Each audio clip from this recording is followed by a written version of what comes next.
Bíblia no livro de Mateus, Mateus 25.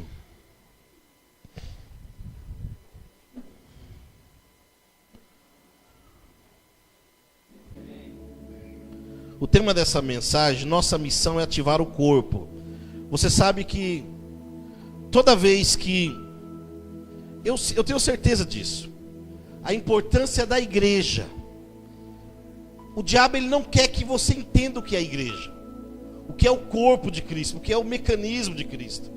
Toda vez que eu vou pregar mensagem que fala do corpo, que fala da igreja de verdade, não estou falando de prédio, não estou falando de estrutura, não estou falando nada disso. Estou falando do corpo, a noiva que Jesus vai vir buscar. Há uma importância muito forte atrás disso. E toda vez que vai se falar sobre isso, o diabo ele se levanta. E uma das coisas que ele faz com a igreja, com você, é tampar os seus ouvidos espirituais, para que você passe a vida inteira frequentando reuniões, frequentando célula, frequentando culto, e nunca vai descobrir o que é a igreja. Você vai ouvir falar de igreja a vida inteira, mas nunca você vai ter um entendimento espiritual do que é a igreja, se você continuar deixando o diabo cegar você espiritualmente. Então é preciso que você entenda o que é o corpo, o que é a igreja, o que é isso que eu faço parte, o que é isso que nós estamos fazendo aqui hoje. O que você vem fazer aqui? Sabe, eu sei que muitos religiosos acham que dia de culto eu vou lá para receber uma bênção. Claro, também você vai se reunir com a igreja, você vai ser abençoado. Mas as pessoas têm a ideia de que eu vou me reunir para buscar algo e só, para sugar algo de Deus, Ele vai me abençoar e pronto. Mas não é essa a ideia que é de igreja. Tire isso da sua cabeça, tem que entender o que é igreja, o que é esse corpo, o que você faz parte. Quem é ligado a uma igreja, qualquer igreja aqui, sem placa, Igreja Batista Água Viva, localizada na Ibave Nova Conquista, aqui na Nova Conquista, você faz parte de um corpo, de uma igreja. Quando Jesus fala, eu vou buscar a minha noiva, não é só a Ibave Nova Conquista, não é só a Igreja Batista Água Viva, tem várias igrejas reunidas nesse momento, cultuando ao Senhor. Cultuando. O problema é que tem muitas pessoas que estão cultuando e acham que ali é só um culto, é uma reunião onde eu vou ali receber. Não, irmão, isso é importante demais. Hoje nós estamos reunindo como igreja, nós estamos aprendendo para nós chegar na glória, e o que a igreja tem para fazer aqui na terra. Por isso que hoje nossa missão é ativar o corpo. Eu estava orei hoje, eu fiquei muito espírito hoje o dia inteiro, e ela falando, e eu estava longe, irmão, porque eu estava meditando aqui nessa mensagem. Eu estava assim falando, Deus, a igreja precisa entender isso. Vocês são todos jovens, todos. Quantos anos você vai ter de culto? Quantos anos você vai ter de célula? Quantos anos você vai se reunir como igreja? Mas quanto tempo você vai ficar sem entender o que é isso? Sem saber qual é o seu papel? O que você tem que fazer no corpo de Cristo? Qual que é a minha parte no corpo? O que eu sou? Para que eu nasci? O que eu estou fazendo aqui? Uma vida sem motivação de nada. Comer, beber, trabalhar, gastar dinheiro, pagar conta, no outro mês paga a conta de novo. Chega uma hora que tudo isso passa, filho. Tudo isso acaba. Projetos, você faz planos, você faz projeto de comprar casa, comprar carro, de estudar, terminar curso, fazer faculdade. Vai acabar, vai terminar, tudo termina um dia, tudo tem um término. Mas quando você tiver a revelação, qual é o propósito de Deus na minha vida? Na minha vida. Nenhum de vocês foram criados sem um propósito. Pastor, você não sabe, mas eu nasci de um estrupo, minha mãe foi estrupada. Mesmo assim, tem um propósito na sua vida. Todos nós temos um propósito. A palavra propósito é, como eu sempre digo, proposital. Deus tem um propósito na vida de cada um. Por isso que eu quero que você descubra hoje o que você tem que fazer no corpo. Qual que é seu papel no corpo? Por isso que a importância não é só minha de ativar esse corpo, é nossa. Por isso que o nome é nossa. Diga nossa. Missão é ativar o corpo. Por isso que eu não venho aqui dizer para você, a minha missão é ativar o corpo. Não é. É a nossa missão, é ativar o corpo, o organismo de igreja, para estar funcionando.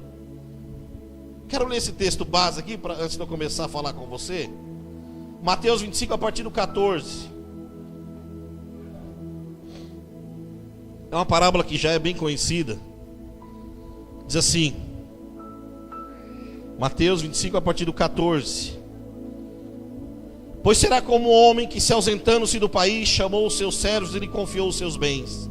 A um deu 5 talentos, a outro 2, e a outro 1, a cada um segundo a sua própria capacidade. E então partiu. Veja, a parábola começa falando que a um ele deu 5 talentos, a outro 2 e a outro 1. Então aqui nós já resumimos o que? A todos ele entregou 1 talento. Ninguém ficou, aqui não fala, e alguns ficaram sem nenhum talento. Não, tem aqueles que receberam 5 talentos, outros receberam 2 talentos, e outros receberam 1 talento. Então todos receberam talento. No 16: O que recebera 5 talentos saiu imediatamente a negociar com eles e ganhou outros 5 talentos. Do mesmo modo, o que recebera 2 ganhou outros 2. Mas o que recebera 1, saindo, abriu uma cova e escondeu o dinheiro do seu senhor. Depois de muito tempo, voltou o senhor daqueles servos e ajuntou conta com eles. E então, aproximando-se com o que recebera 5 talentos, entregou outros 5, dizendo: Senhor, confiaste-me 5 talentos. Eis aqui outros 5 talentos que ganhei. Disse-lhe o Senhor: Muito bem, servo bom e fiel. Foste fiel no pouco, sobre muito te colocarei. Entra no gozo do teu Senhor. E aproximando-se também o que recebera 2 talentos, disse: Senhor, 2 talentos me confiaste aqui. Tem outros 2 que ganhei. Disse-lhe o Senhor: Muito bem, servo bom e fiel. Foste fiel no pouco, sobre o muito te colocarei. Entra no gozo do teu Senhor. Chegando por fim, o que recebera 1 talento disse: Senhor, sabendo que és um homem severo, que ceifas onde não semeaste, e ajunta onde não espalhaste, receoso escondi na terra o teu talento. Aqui tens o que é teu. Respondeu-lhe, porém, o Senhor: Servo mau e negligente, sabias que ceifo onde não semeei, e ajunto onde não espalhei. Cumpria, portanto, que entregasse o meu dinheiro aos banqueiros, e eu, ao voltar, receberia com juros o que é meu. Tirai-lhe, pois, o talento e dai o que tem 10, porque todo o que tem se lhe dará, e terá em abundância, mas o que não tem, até o que tem, lhe será tirado. E o servo inútil, lançai-o fora das trevas, ali haverá choro e ranger de dentes. Isso é uma parábola, irmão, mas isso aqui é forte, né? Quantas vezes talvez você já leu isso aqui? Eu já li várias vezes. Todas as vezes que eu leio, me arrepia até a espinha. Na onde eu me coloco desses servos, quando ele diz essa parábola de 5, de 2 e de 1. A grande maioria é de 1 talento. Sinto lhe informar. E a grande maioria é o que ele fala: servo inútil, lançai fora nas trevas, ali haverá choro e ranger de dentes. Olha só que perigo que nós estamos passando.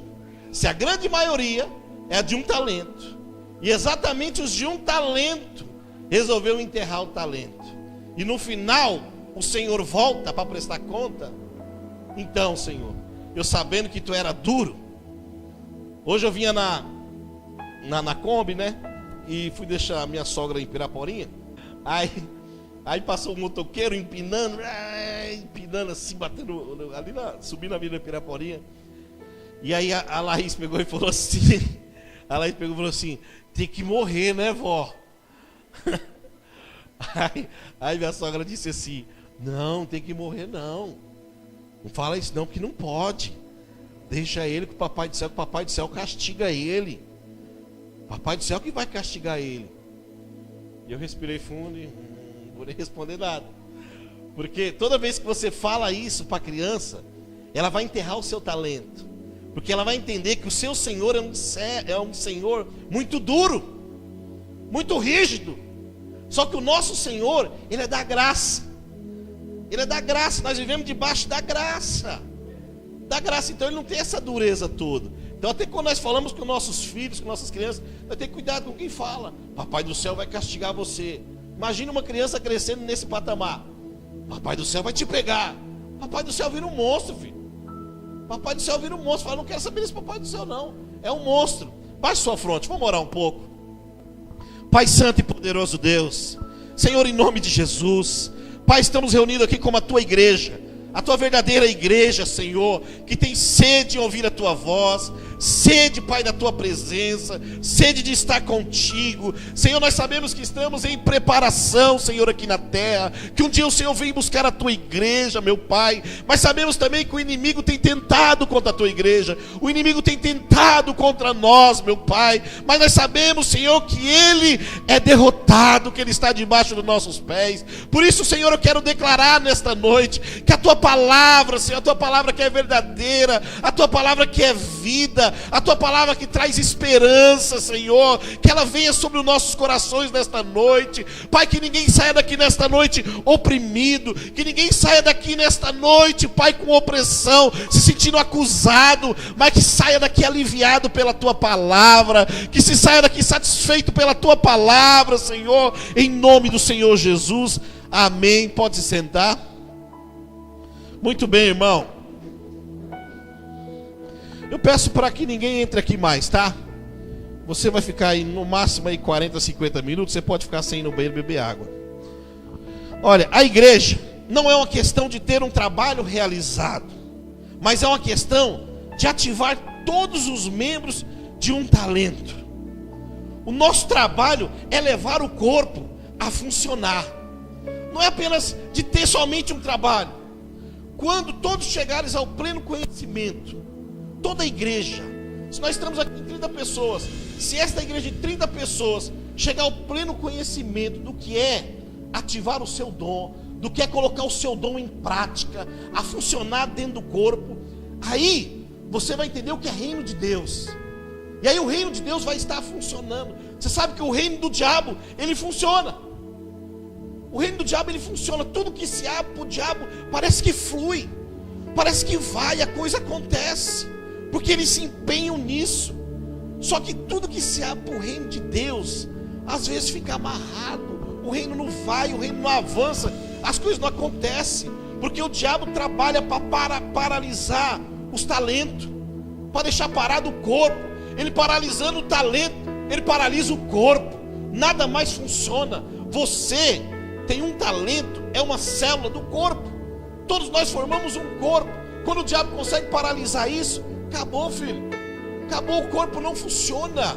Você pode ter certeza, você tem um corpo, tem braço, tem cabeça, tem perna, tem órgãos, tem tudo. Se você dá uma topada com o seu dedinho, o menor membro do seu corpo, com o seu dedinho, dói demais, dói ou não dói? Quem consegue dar uma topada e ficar normal? Aquela topada com o dedinho. Esses dias eu dei um assim, eu não sei onde eu estava com a Renata. Ela louca bem na ponta do dedinho, eu olhei para ela. Chega. Eu tentei fingir, falei, ai! Ela começou a rir. O membro menor do corpo. Se esse dedo seu inflamar, filho, se ele infeccionar o dedinho pequeno, você não consegue nem trabalhar de tanta dor. O seu corpo inteiro, ele não funciona. Alguém chamou você, não vai lá no culto, não vai trabalhar hoje. Não vou, tô doente. O que você tem? Meu dedinho tá podre.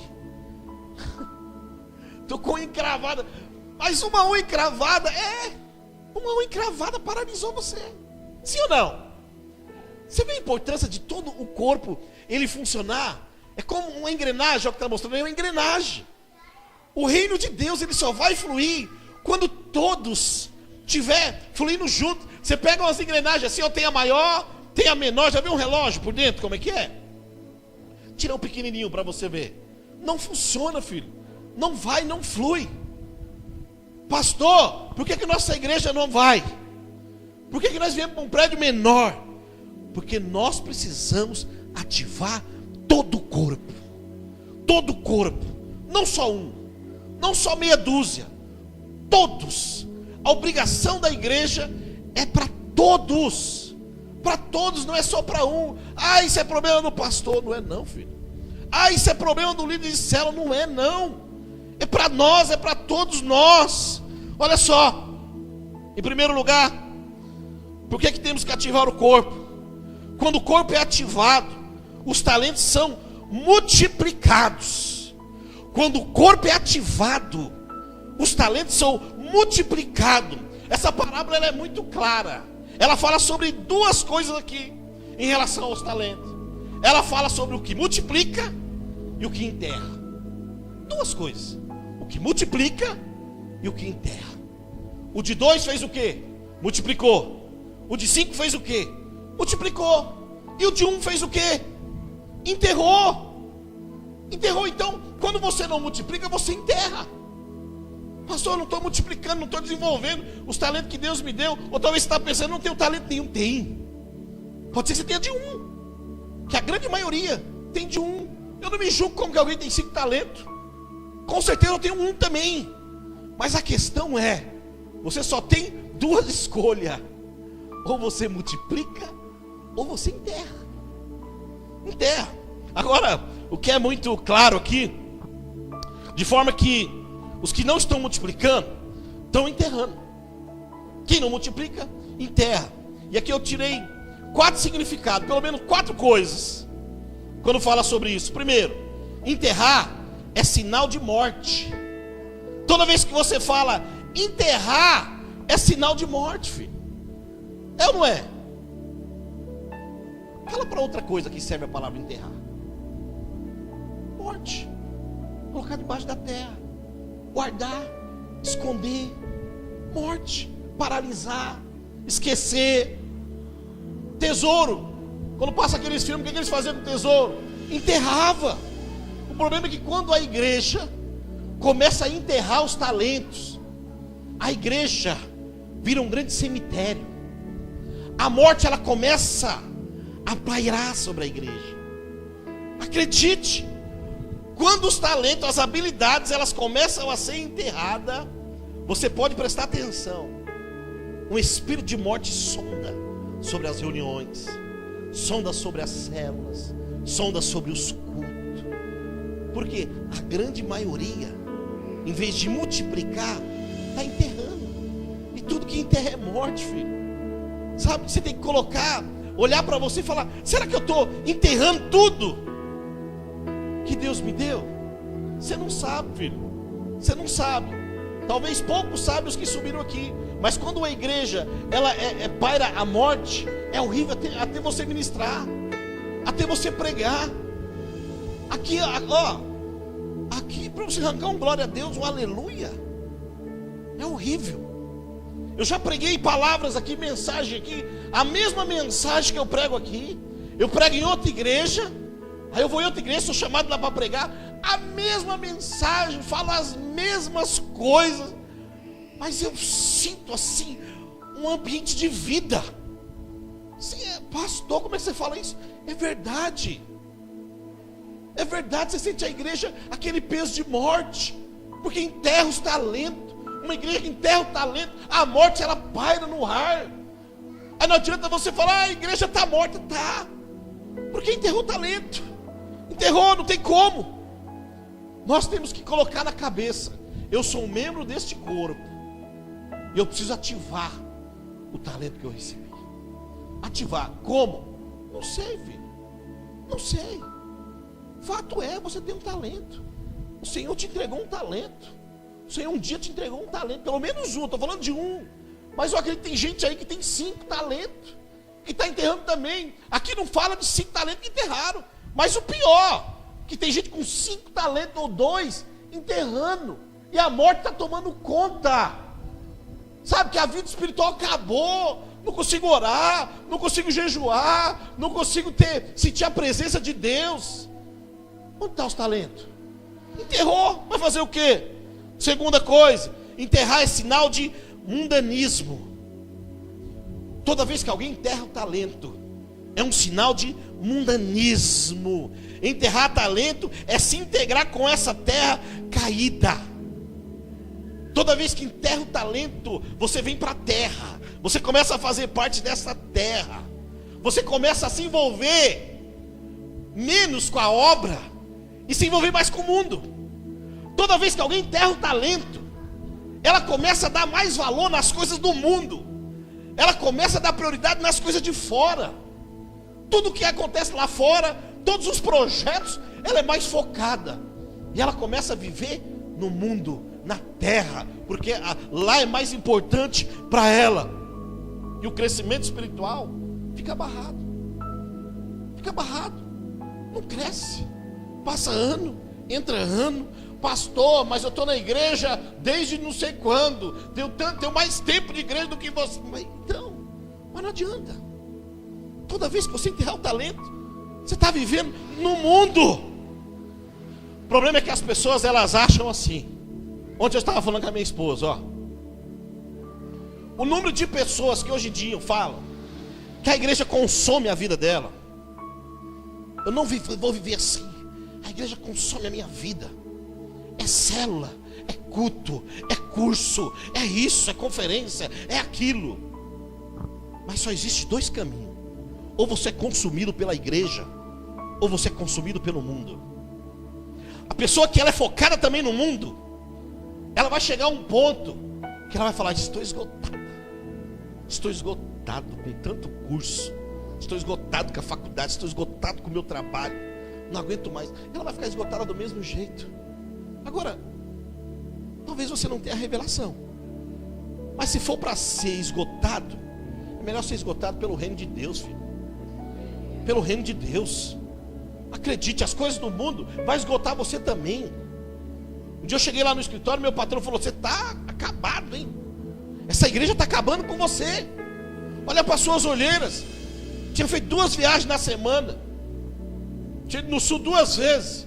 Eu olhei bem para ele e falei: sabe o que me deixa acabado? Esse trabalho aqui. Porque eu não fui na igreja ainda. Eu não fiz nenhuma visita essa semana. Como que a igreja me consome? O que me consome é esse trabalho aqui. Ele falou: você está gordo? Eu falei: o que me deixa gordo é esse trabalho. Ele falou que não. Eu falei: é. Porque eu não tenho hora para comer. Eu não consigo fazer uma dieta. Quando eu trabalhava menos, eu fazia dieta. Eu ia na academia. Eu me cuidava. Então o que me consome? É a igreja? Não é a igreja que me consome. Não é a igreja que acaba comigo. O que acaba comigo é as coisas do mundo. Então essa história de falar assim: ah, mas a igreja, isso é do diabo, filho. Isso é do inimigo. O capeta quer implantar em você, quer trazer um engano sobre a sua vida. Sabe, a pessoa não vem no culto 2 vezes por semana, e ainda ela tem coragem de falar: a igreja me consome meu tempo. A obra de Deus consome o meu tempo.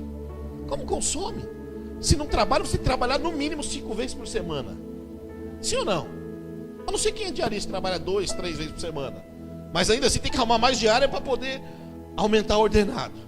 Então no mínimo 5 vezes por semana. E na igreja você vem 2 ou 3 vezes por semana. Como pode a obra de Deus consumir você? O que consome é o mundo, filho. O que consome é as coisas do mundo. Não deixa o diabo implantar isso na sua mente, não.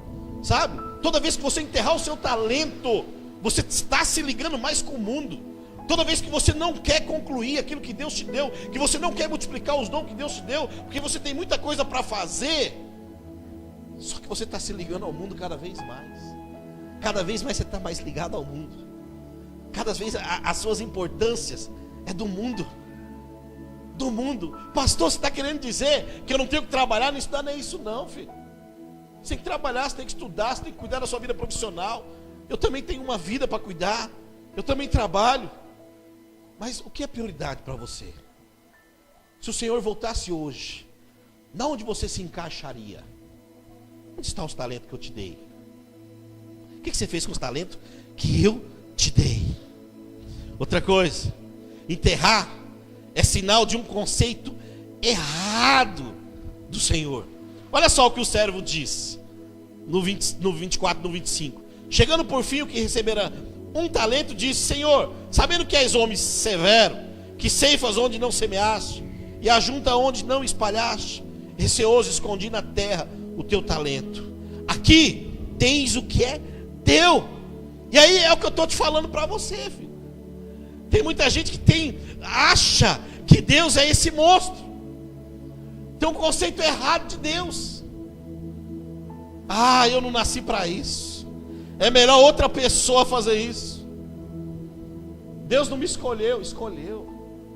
Quem escolheu foi Ele. Nunca foi você que escolheu Deus.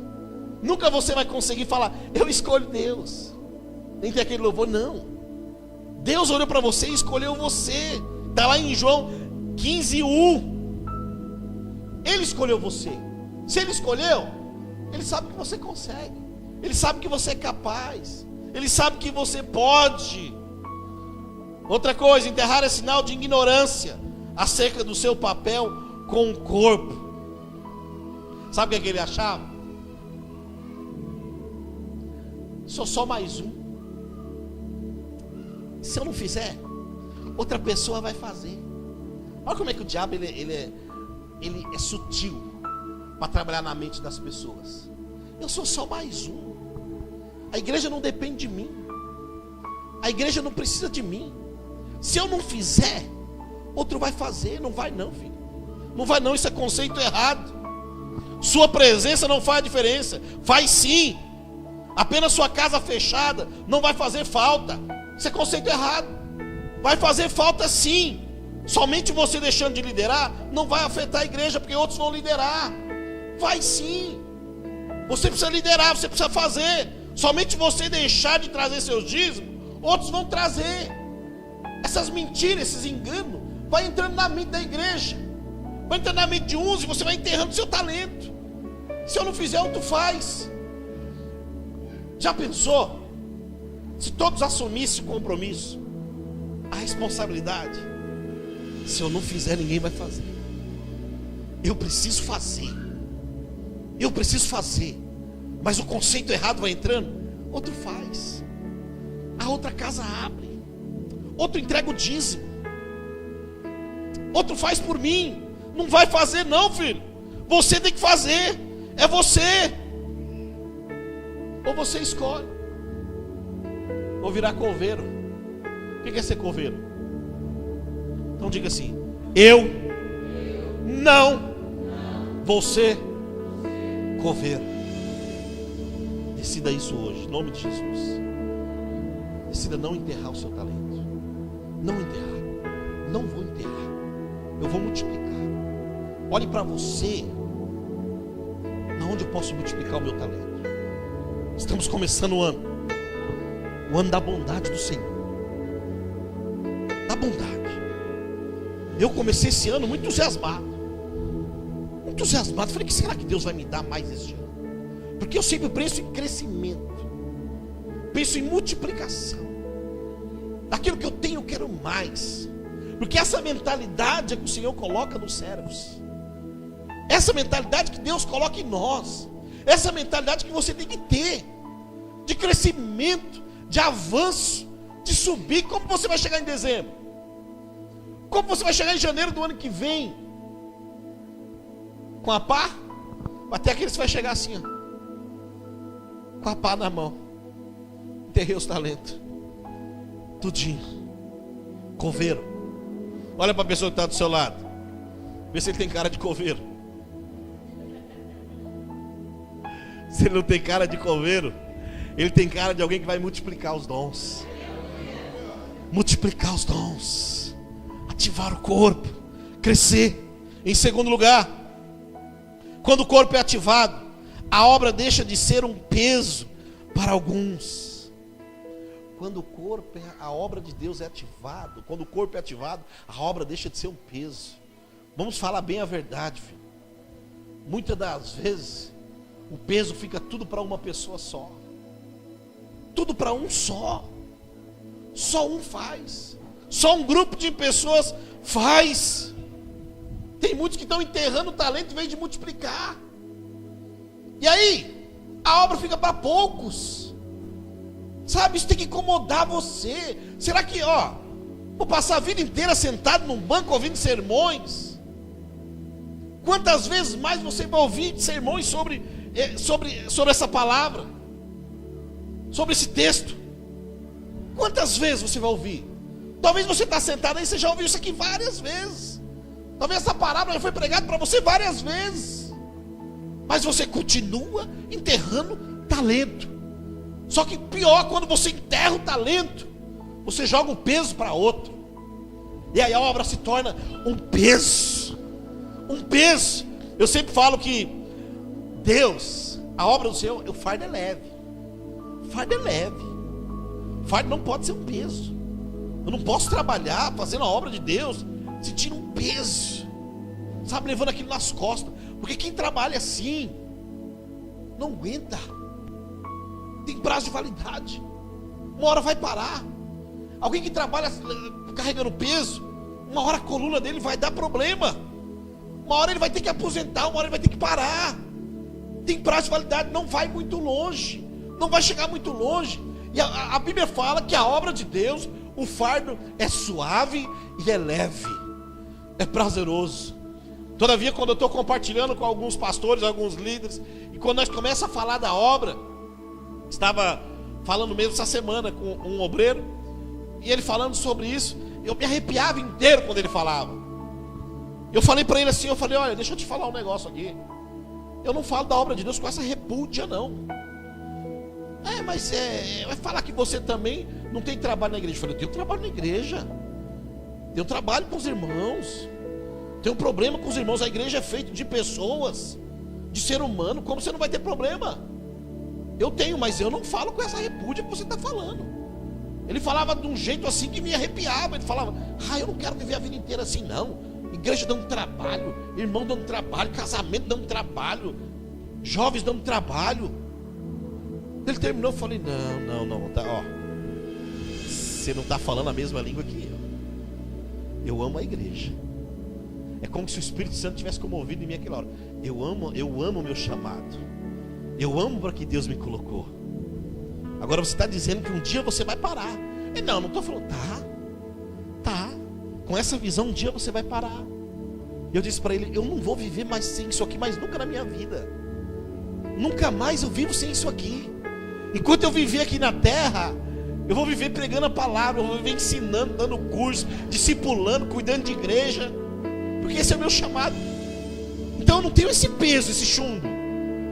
Às vezes é preciso você chamar alguém mais duro, mas não é o meu trabalho. Eu fui chamado para isso, como eu falei pro Donizete, ele entrou ali, eu estava meditando nisso aqui, e aí eu disse para ele assim, tá bem? Tô bem. Tá firme no propósito? Tô firme no propósito. Tá firme no chamado? Tô firme no chamado, pastor. Você veio para isso? Eu vim para isso. Falei, que bom. Eu disse para ele, porque eu lembrei que quando Jesus foi ser preso, e os soldados foram pegar ele, Pedro arranca a espada e arranca a orelha de um soldado. Jesus olha para ele e fala, você está maluco, Pedro? Mas Senhor, eles vão te prender. Não entendeu, Pedro? Eu vim para isso. Eu vim para mim ser preso agora. Olha que você entendeu o chamado de Deus. Eu vim para sofrer o dano, Pedro. Você que é ignorante, você que não entende o propósito. Não era para fazer isso, Pedro. Então quando alguém não entende, aí vira um peso, aí faz que nem Pedro, arranca a espada, dá uma espadada, só que lá na frente vai abandonar. Mas a obra não é para ser um peso, a obra é para ser um fardo leve. E quando o corpo ele começa a entender isso, e os talentos começam a ser multiplicados, alivia o peso para todo mundo, filho. Me ajuda aí. Me ajuda aí. Vai fazer célula. Vai pregar o evangelho. Vai pregar a palavra de Deus para aqueles que precisam ouvir. Sabe? Está vendo o que está acontecendo lá na Bolívia? Alguém sabe? Quem sabe o que está acontecendo na Bolívia? Só a Maria? Só 3 sabem o que está acontecendo na Bolívia? Vocês usam a internet só para WhatsApp e Facebook? Nem o que eu mando lá no grupo vocês verem, né? Pois a partir de hoje você vai ver, vou mandar um monte de negócio sobre a Bolívia. Mas escute os áudios, lê o que eu vou mandar lá. O presidente colocou uma lei, baixou uma lei que é proibido pregar o evangelho lá agora. Proibido. Vai ter que fechar todas as igrejas lá. Dá uma olhada nas notícias, pega o seu celularzinho. Você fica talvez vendo um monte de coisa que não tem importância, entra lá nas notícias, que você vai saber o que está acontecendo lá. Isso é um perigo, pode chegar aqui. Mas hoje nós somos um povo livre. Todos podem pregar, todos podem anunciar as boas novas. Você pode, quem está do seu lado pode, eu posso. Mas fica uma mentalidade não, que é só para alguns. E aí nós acabamos se tornando uma igreja de programas. Sabe o que é a igreja de programas? Nós somos uma igreja do Senhor, uma igreja em células, Não somos uma igreja de programa. Numa igreja de programa, a responsabilidade de orar é de um ou de um pequeno grupo. Muitas das vezes os irmãos acham que a obrigação de orar é do pastor. Tem gente que só ora aqui, ó. Também nem ora. Fala, vamos orar, irmão. 2 minutos de oração é muito, porque acha que a responsabilidade de orar é do pastor. Pastor, ora por mim. Líder, ora por mim. Mas uma igreja de verdade, todos oram, filho. Quando os talentos eles são ativados, todos oram, todos clamam. Numa igreja de programa, os pastores fazem propósito de jejum e subir no monte para se consagrar pelo povo. Numa igreja de verdade, uma igreja em célula, todos sobem no monte, todos oram, todos se consagram. Numa igreja de programa, apenas o pastor é o grande conhecedor da palavra. Só o pastor conhece a palavra. Numa igreja em célula, numa igreja de verdade, na igreja do Senhor, todos têm que ter o conhecimento da palavra. Por isso que eu fico aqui, vem fazer CME, vem fazer CTL, vem aprender sobre a palavra, para você poder pregar na sua casa, para você poder pregar no seu trabalho, na sua escola, para as pessoas que convivem com você. Sabe, não entra nessa mentira do diabo. O pastor conhece da palavra, meu líder conhece da palavra. Você tem que conhecer da palavra, você tem que conhecer a Bíblia. Me mandaram um áudio hoje no grupo de pastores, na onde foram presos ontem um grupo de missionários que estavam tentando entrar na Bolívia com Bíblias, porque lá vai ser proibido entrar a ter Bíblia. Aqui você pode ter Bíblia, pode ou não pode? Alguém proíbe você ter Bíblia? Proíbe você. Tem gente que tira do celular a Bíblia porque toma muito espaço, porque precisa ter mais espaço no celular, precisa ter jogo, precisa ter outros aplicativos. Se eu sair pegar daqui até lá, ó, Bíblia de papel, quem tem aí? Levanta a sua Bíblia. Levanta a Bíblia. O restante está tudo no celular. Sim ou não? Está a sua Bíblia? Celular? Nem trouxe nem o celular. O que está no celular, ainda tem crente que não tem a Bíblia no celular. Abra aí sua Bíblia no celular. Tem não, pastor. Nós pode, filho. Hoje nós estamos vivendo num país que é livre. Amanhã ou depois. Aí um pastor colocou um áudio que eu achei interessante. Ele diz assim: por um lado é bom isso está acontecendo, porque vai despertar o povo para dar mais importância a algumas coisas que não é importante. Por exemplo, se chega uma hora embaixada que é proibido ler a Bíblia, todo mundo vai dar um valor na Bíblia. Sim ou não? É proibido cultuar. Sabe o que vai acontecer nesse prédio aqui? Nós vamos ter que fechar a porta, nós vamos morrer cozido aqui, mas vai encher de gente aqui. Então as pessoas vão valorizar se reunir na igreja. Aí ele diz, por um lado é bom. E aí os crentes estão todos se movimentando, se mobilizando, porque eles estão preocupados com o que o diabo está fazendo. Pelo menos escancarou. Mas e aqui no Brasil, que é sutil? A sutileza que o diabo vem fazendo imobiliza o corpo, mobiliza-os de um talento, e aí o corpo não funciona, porque não tem impacto, não tem importância. Ninguém dá essa importância toda, ninguém proíbe. Eu vou quando eu quero. Se eu sentir, eu vou. Se eu sentir, eu vou ler a Bíblia. Deixa que o pastor lê. Deixa que o pastor lê, é problema dele. Numa igreja de programa, apenas pessoas super capacitadas fazem a obra na igreja. É verdade. Só aquele que fez o curso, a faculdade de teologia. Mas numa igreja em célula, numa igreja de verdade, todo o corpo funciona, todos trabalham, todos funcionam. Numa igreja de programa, apenas o pastor ganha alma através dos apelos no púlpito. Mas numa igreja em célula é livre para todos ganhar alma. Faz um teste na sua vida, filho. Faz um teste. Começa janeiro e vê quantas almas você vai ganhar para Jesus até dezembro. Se você chegar em dezembro, você não ganhou uma alma para Jesus, Uma pessoa não se converteu quando você falou do Senhor para ela. Ou talvez ninguém se converteu porque talvez você também nunca falou. Isso é horrível. Isso é enterrar talento. Isso é viver na morte. Isso não é viver o corpo. Isso não é viver a igreja. Isso é viver na dependência. Isso é viver uma vida religiosa. Sabe para onde que a religião nos leva? O que terminou o texto. Um lugar de fogo ardente. Onde seria isso? No inferno. Todo religioso vai parar lá. Quando o dia que chegar a acertar conta com o teu Senhor, afasta de mim. Afasta de mim. Servo inútil. Servo infiel. Você poderia pelo menos ter pegado o meu talento que eu te entreguei, entregado aos banqueiros, que pelo menos lá ia correr alguns juros. Mas nem isso você fez, você enterrou. Coisa horrível chegar diante do Senhor e falar: servo inútil, incompetente, apartai de mim. A única vida que você tinha. Se você viveu 30, 40, 50, 60, 70 anos, você enterrou. Tem noção que é isso? Está vivo, mas está morto. Que nem zumbi. Que nem zumbi. Zumbi está vivo, mas está morto. Uma vida sem propósito, uma vida sem multiplicar talentos, é viver que nem zumbi. Estou vivo, estou respirando, estou comendo, estou jogando fora, mas está morto. É a mesma coisa de estar morto.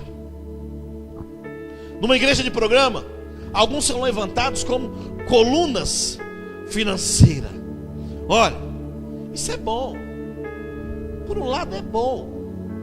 Se nós tivesse aqui uma pessoa, por exemplo, que sustentasse a obra, fala: pastor, eu vou sustentar essa obra, eu vou pagar o aluguel todo mês, eu vou pagar as contas todo mês.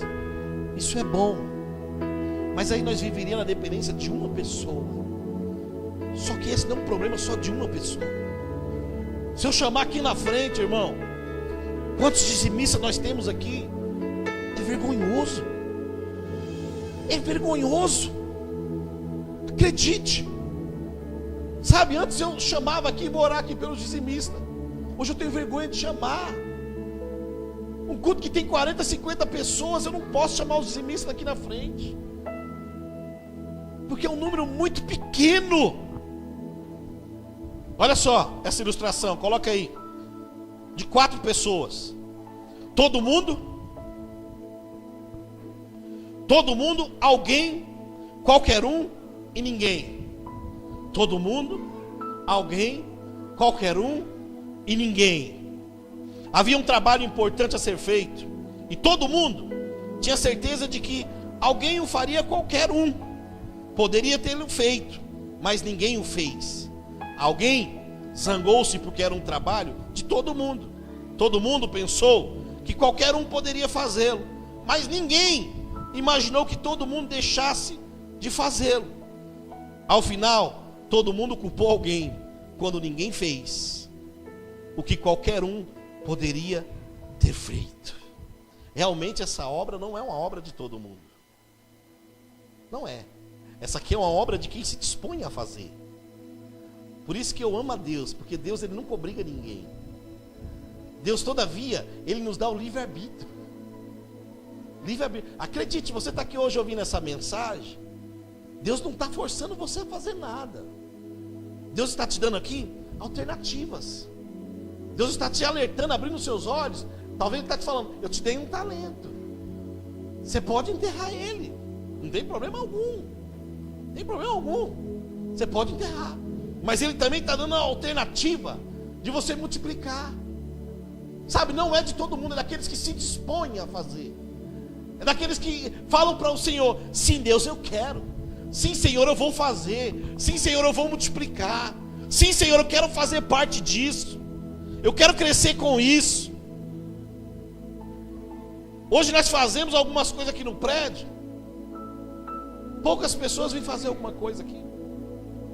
Alguém vai fazer. Alguém vai fazer. Tá vendo? Foi tudo instalado aí, ventilador, né? Foi instalado o banho, foi arrumada a salinha das crianças, foi pintado lá atrás. Alguém fez. Alguém fez, sim ou não? Será que foi você? Não responda. Então, isso não é um problema só de um ou dois, ou de três. Isso é um problema nosso, filho. Isso é um problema nosso. Quando você começar a olhar para o prédio da igreja e saber que isso aqui não é meu, não é meu, é nosso. Todos vão se preocupar: pastor, o que tem para fazer? Pastor, o que tem para pintar? Pastor, eu não sei fazer nada. O filho, no mínimo o prédio é limpado. Quantas vezes você fez a limpeza nesse prédio?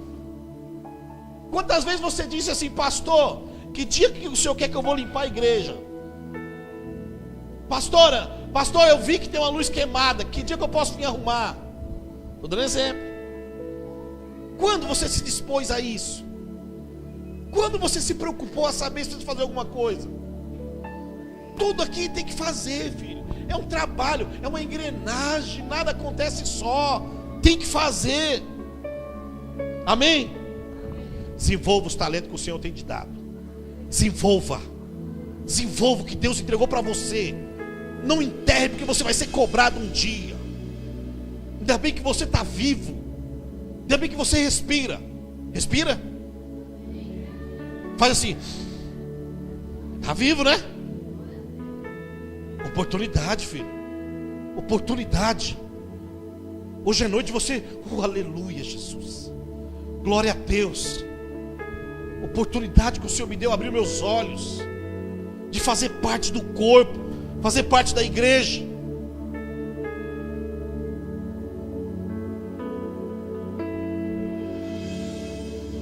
Deixa eu dar uma repassada que eu não quero passar nada aqui. Amém, vamos para o terceiro. Em terceiro lugar, quando o corpo é ativado, os membros sentem alegria em servir. Quando o corpo é ativado, os membros sentem alegria em servir. Quando alguém não é ativado, entenda isso. Quando alguém não é ativado, ele é tomado por um esfriamento espiritual. A sua fé, ela começa a ser fria. Ela começa a se esfriar. Você só consegue ser crente quando está no culto. Quando o corpo não é ativado, você só consegue ser crente de domingo. Você só consegue ser crente quando você se reúne aqui. Há um perigo muito grande. Quem não está envolvido na obra não sente compromisso de congregar. Quem não se envolve na obra não acha que é importante congregar. Você quer ver uma coisa? Se você está envolvido nos kids, por exemplo, você está envolvido com aquilo, você sabe que você tem que ir para o culto, que hoje você vai dar aula para as crianças. Agora, quem não é envolvido com o culto, não vou hoje não, não precisa eu ir hoje não. Ela é fria. Ela é fria, ela começa a faltar mais no culto. Ela não faz parte do organismo da igreja. Não faz parte. Então, agora alguém que é envolvido nisso, ela vai congregar, ela não falta um culto. Isso é fato, filho. Por isso que é a importância de nós envolver todos. Por que as pessoas faltam no culto? Porque ela não é alguém importante. Eu posso faltar no culto? Você acha normal eu faltar no culto? Você acha normal você chegar aqui um dia, hora da palavra, aí coloca um F ali, o pastor faltou. Mas quando alguém não vai fazer nada, ou ela dorme, ou ela fica, não vem no culto. Hoje eu estou com sono, Faustão vai passar uns negócios legais. Agora, quando alguém faz parte do culto, ela esquenta a fé, ela se motiva. Alguém que é líder de célula, falta no culto? Falta, Maria. Quantos cultos você faltou, Maria? Nenhum, né? Você lidera desde quando, Maria? Desde quando abriu. Nunca faltou. Agora, alguém que não lidera, Se eu perguntar para alguém que não lidera, quantos cultos você faltou? Vários. Então você vê a importância de você se envolver nesse mecanismo? Que vai ter culto, filho. Você não vai querer ir. Confesso para você. Teve culto que eu olhar assim para Renata. Olha, se eu fosse um membro normal hoje era um cano. Depois daquela feijoada, daquela costela. Não estou falando que você deve faltar. Estou falando que você tem que se envolver no corpo. Vai motivar sua fé. Vai animar você. Você passa de ser aquele crente de receber para poder entregar. Você começa a se envolver na palavra. Você começa a anotar o que eu estou pregando. Você começa a ler a palavra. Você começa a ouvir pregações. Por exemplo, alguém que tem que pregar na cela toda semana, o que ela faz? Estuda a palavra. Ela não vai ficar vendo um monte de baboseira que não tem nada a ver. Ela vai estar mais envolvida em ouvir pregação, em ouvir mensagens. Porque vai chegar no sábado, vai ter que pregar uma palavra. E os membros da cela vai estar lá, que é uma palavra. É assim ou não é, Maria? E não quer saber o que você fez. A hora da palavra. E a palavra. E agora? Você vai poder dizer: essa semana eu só assisti novela, joguei no celular e não preparei a palavra. E tem alguém que se envolve mais, filho. Se envolve. Você não dá importância. Você não cresce porque você não é envolvido no corpo. Se envolva no corpo para você ver como automaticamente sua fé vai estar motivada o tempo todo. O tempo todo você vai estar com aquela engrenagem funcionando. Eu sou crente. Você vai estar mais aceso. Outra coisa, quem não está envolvido começa a desenvolver uma visão crítica da obra. Quem não está envolvido começa a ter uma visão crítica.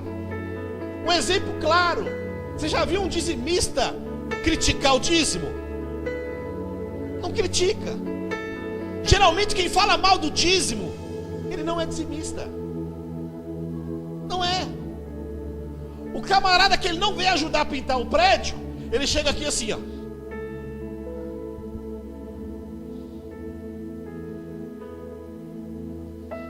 Já ter sido melhor, hein?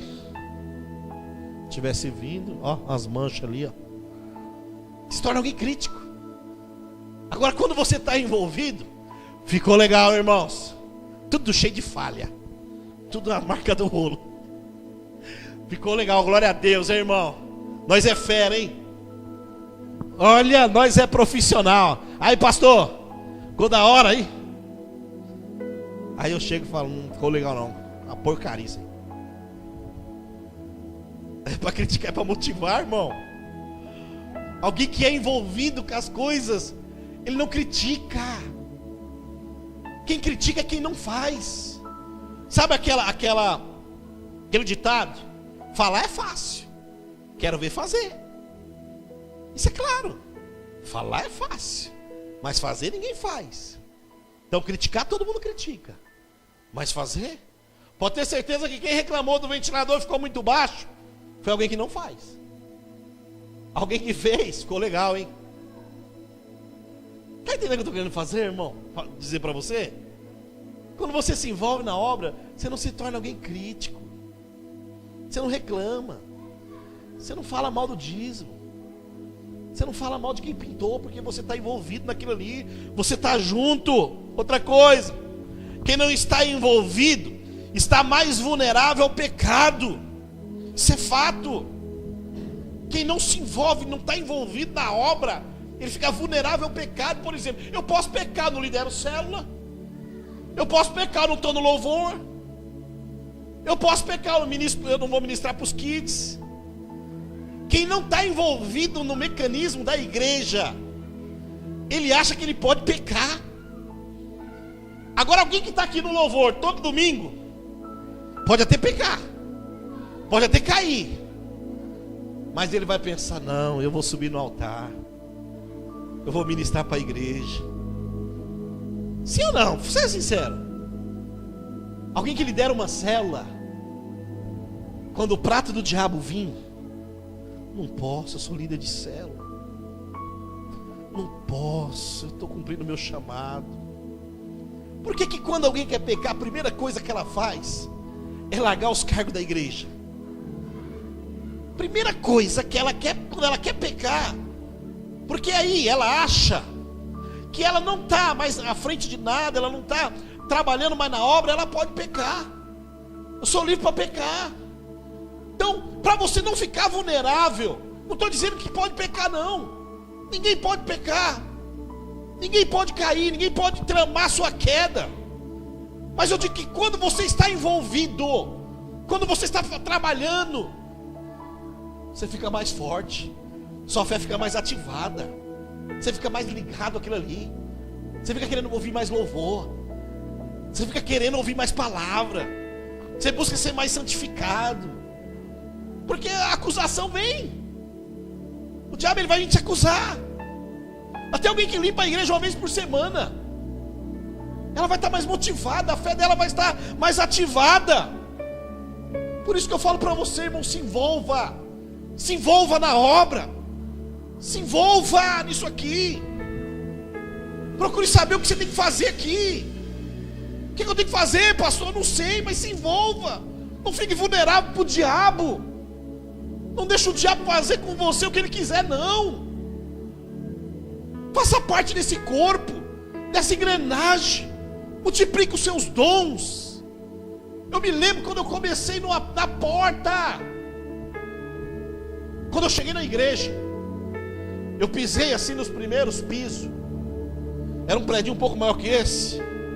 Paulinho que está aí me deixou mentir.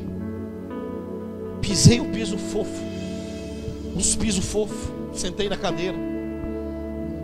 E aí começou o culto, o pastor pregando. E um dia o pastor falou: irmão, não precisa que vocês ajudem aqui e tal. E eu sabia trabalhar um pouco com obra. Acabou o culto, eu falei: pastor, vi que os pisos estão soltando. É, porque as irmãs jogam água e fora. Eu posso trocar esse piso? Pode, irmão, pode. Deixa eu trocar, deixa. Ô, irmão, foi o serviço mais gostoso que eu fiz na minha vida. Fui lá, tirei aqueles pisos tudo. E aí foi um inferno, né? Porque aí você começou a soltar. Não era mais só 2. Foi quase a metade do prédio. Mas eu fiquei feliz com aquilo, porque eu me envolvi. Eu era bem que eu estava me convertendo. Eu era do mundo. Não era batizado ainda, filho. Eu estava entendendo o que eu estou falando para você. Nem batizado eu era. Mas porque eu estava ali trabalhando, aquilo começou a me... Não, agora eu tenho que ser crente. Agora ó, já paro de fumar, já paro de beber, já paro de me prostituir. Porque aquilo fortalece a tua fé. E aí depois que fiz o piso, entrava assim, os irmãos passando em cima do piso que eu coloquei aí. Te faz você fazer, você se sente valendo alguma coisa, filho. Aí, olha quando começa a multiplicação dos dons. Não é nada, né? Um serviço. Depois pintamos o prédio. Eu lembro que nós fizemos uma campanha lá. E os pastores não sabiam. Nós compramos tudo cadeira nova, eram as cadeiras assim, só que elas estavam marrom já. O gordo sentava, caía. Era aquela coisa de louco. Eu mesmo tinha que colocar 3 para me sentar. Para mim não cair. E aí nós falamos assim: vamos comprar tudo cadeira nova, vamos pintar o prédio, o aniversário da igreja. Eu estava motivado com aquilo ali. Motivado. Ali era dom que estava começando, filho. Dom que estava começando. E aí nós não deixamos os pastores ir na igreja, no prédio. Juntamos lá uns irmãos, vai dar tanto para cada um, todas as cadeiras. Vamos comprar. Compramos até hoje, quando eu passo na frente daquele prédio, está lá as cadeiras que eu ajudei a comprar. Ali começou a multiplicar os meus dons. Depois passei a ficar na porta. Aí comecei a usar roupa social, porque eu não usava. A pastora disse para mim: irmão, você vai ficar agora na porta recebendo os irmãos. Ô irmão, peso maior, hein? Mas não vou ficar na porta olhando para as mulheres que passam na rua, não. Entende? Que agora eu estou na porta recebendo os irmãos. Agora, se fosse antes, alguém que não é convertido, vai lá na porta, passa uma mulher na rua, ó. Não tem um cargo nenhum. Mas agora eu vou ficar na porta de obreiro. Ó, a moral maior, né? Os irmãos, a graça e a paz, irmão, seja bem-vindo ao nosso culto. Eu sou o primeiro que os irmãos vão ver quando chegar. Vou ter que ser mais santo. Vou ter que diminuir os pecados. Lembra o funil? Lembra o funil? O que é que eu explico de novo? Meu Deus, faz lembra. Só para me explicar. E aí você vai se guardando mais. Você vai se santificando mais. Isso é multiplicação. Isso é o crescimento.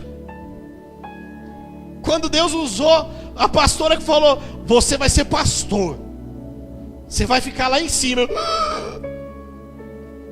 você vai pregar. Eu não. Alguém que está só querendo cuidar do piso. Já estou na porta. Você está me dizendo que eu vou lá para cima e eu estou aqui. Isso é multiplicação de dons, irmãos. Quando você se envolve, você vai multiplicando. Multiplicando. Agora quando você enterra, filho, vai só esperando o dia. Vai só aguardando o dia. Sabe, tem aqueles que dizem: não mato, não roubo, não faço nada de errado. Em outras palavras, ele está dizendo: não gastei o dom que ele me deu, está guardadinho, quando ele chegar eu devolvo. Eu me lembro do Antônio. O Antônio era um desses, né, Maria? O Antônio, quando ele foi para o encontro, realmente o Antônio sempre alguém, né, vocês conhecem ele, alguém que não tinha a vida errada, né? Casado, pai de família, trabalhador, sustentava a casa. E aí ele foi para o encontro com Deus, ele gostou e tal. Hoje ele fala que ele não entendeu, foi nada do encontro. Mas o Antônio foi alguém que os dons dele foi multiplicado. E aí quando chegou na hora de batizar, ele disse essas palavras. Ele falou: não vou me batizar não preciso batizar não. E aí teve um momento que a gente separa, eu fui falar com ele porque ele não queria se batizar. Ele disse: não preciso batizar não, eu não mato, eu não roubo, eu só tenho minha mulher mesmo, não tenho outra mulher. Foi assim ou não foi, Maria? Maria estava lá no chumitinho. Então eu não preciso nada disso não, eu não preciso batizar não. Eu batizei quando era menino, mamãe me batizou.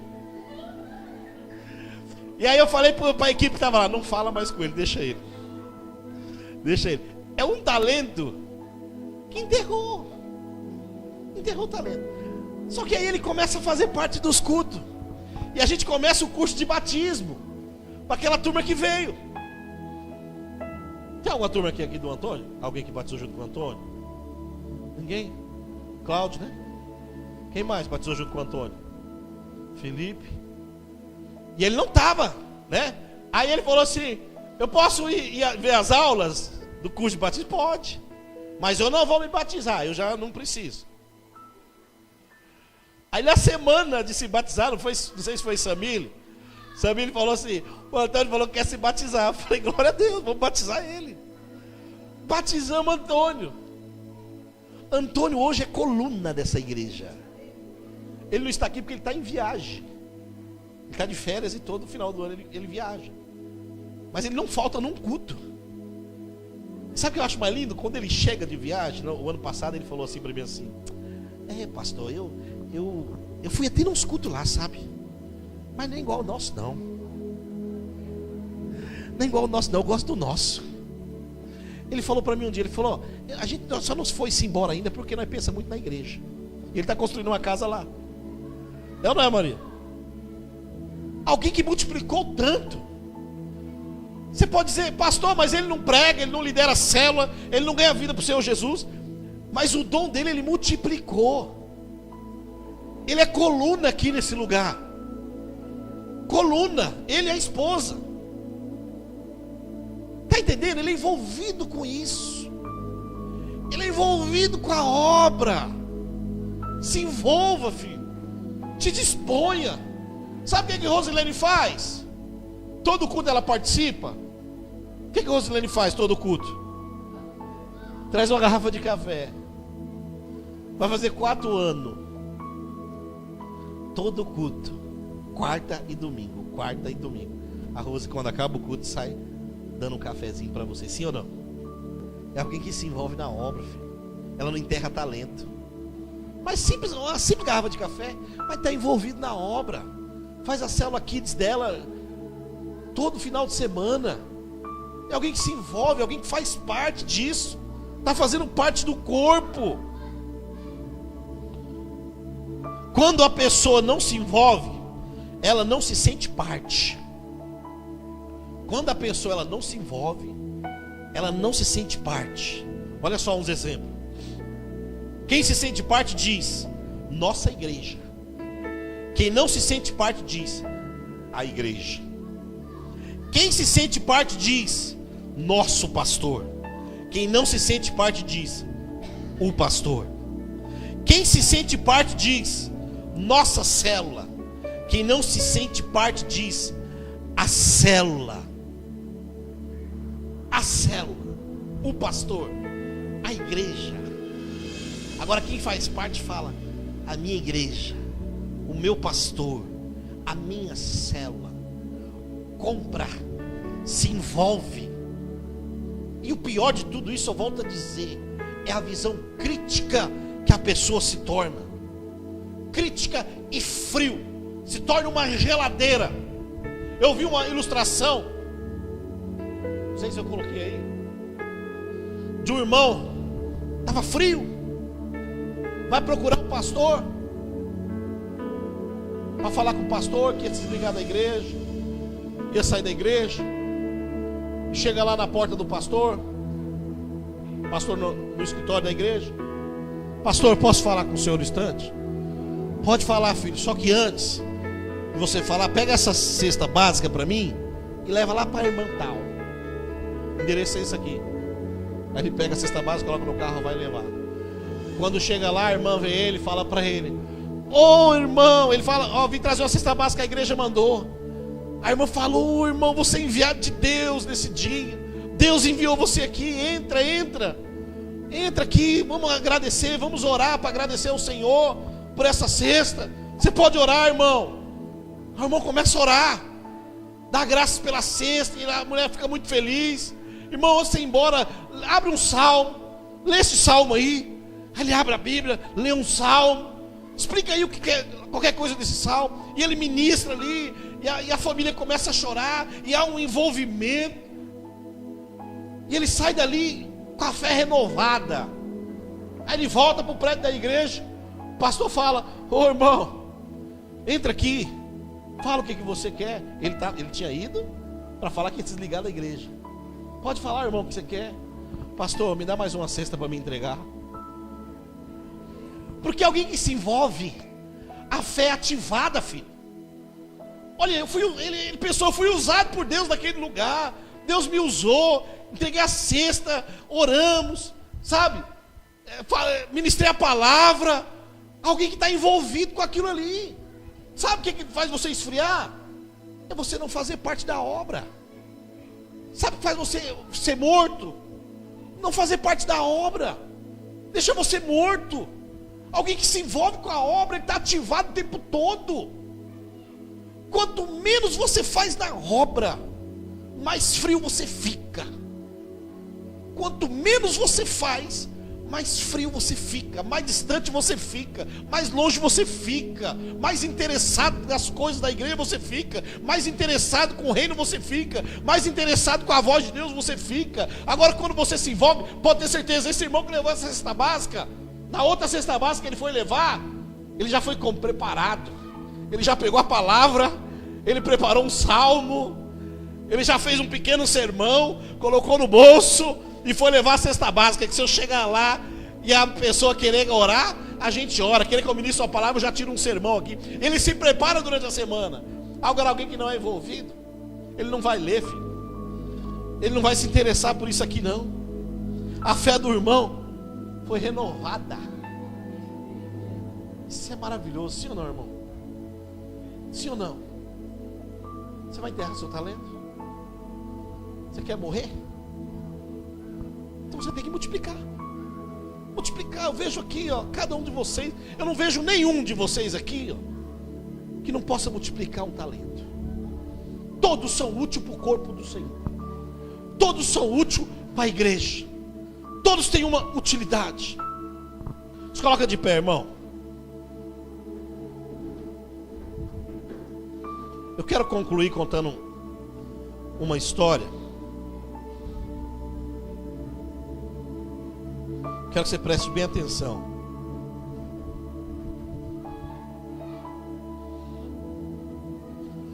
Isso. Há muito tempo atrás, em uma carpintaria, quando todo o trabalho havia acabado, as ferramentas começaram a conversar entre si. Elas discutiam para saber qual delas era a mais importante para o carpinteiro. O senhor Martelo começou dizendo: certamente que sou eu o mais importante para o carpinteiro. Sem mim, os móveis não ficariam de pé, pois eu tenho que martelar os pregos. O senhor Serrote logo quis dar uma sua opinião. Você, senhor Martelo, você não pode ser. Seu barulho é horrível, é ensurdecedor. Ficar ouvindo o seu barulho. O mais importante sou eu. Eu, Serrote. Sem mim, como o carpinteiro serra a madeira? Eu sou o melhor. Não, falou a dona Lixa. Eu sim sou a melhor. Se não fosse eu, os móveis não seriam tão lisos e perfeitos. Eu sou mais importante. Ah, mas não é mesmo, disse a dona Plaina. Eu é quem deixo tudo retinho e tiro as imperfeições da madeira. Eu sim sou indispensável. Nada disso, disse a dona Chave de Fenda. Se não fosse eu, como o carpinteiro iria apertar os parafusos? Eu sim sou a melhor. Ah, não, que absurdo, disse o senhor Esquadro. Eu sou mais importante. Sem mim, os móveis ficariam tortos. O carpinteiro nem saberia a medida. Eu sou o mais importante. As ferramentas ficaram discutindo até o amanhecer. O carpinteiro chegou para trabalhar, colocou sobre a mesa a planta de um móvel e começou a trabalhar. Ele usou todas as ferramentas. Usou o serrote, o martelo, o esquadro, a lixa, a plana, os pregos, o martelo, a chave de fenda, a cola, o verniz, para deixar o móvel brilhando. Enfim, ele acabou. Chegou o fim do dia, o carpinteiro estava cansado, mas feliz com o que tinha feito. Seu trabalho com as ferramentas tinha ficado ótimo. O carpinteiro foi para casa, enfim. As ferramentas voltaram a conversar. Só que agora elas ficaram admirando o que tinham feito todas juntas o carpinteiro. Sabe o que elas fizeram? Um púlpito para anunciar o evangelho de Jesus Cristo. E tinha ficado lindo. Elas chegaram a uma conclusão: todas eram importantes. Os olhos do carpinteiro, ele usou todas, sem exceção de nenhuma. E o móvel tinha ficado lindo. Elas descobriram que quando todos trabalham junto, tudo anda melhor. Todos são importantes na construção do reino de Deus. Não tem um aqui dentro desse prédio que não era para estar aqui hoje.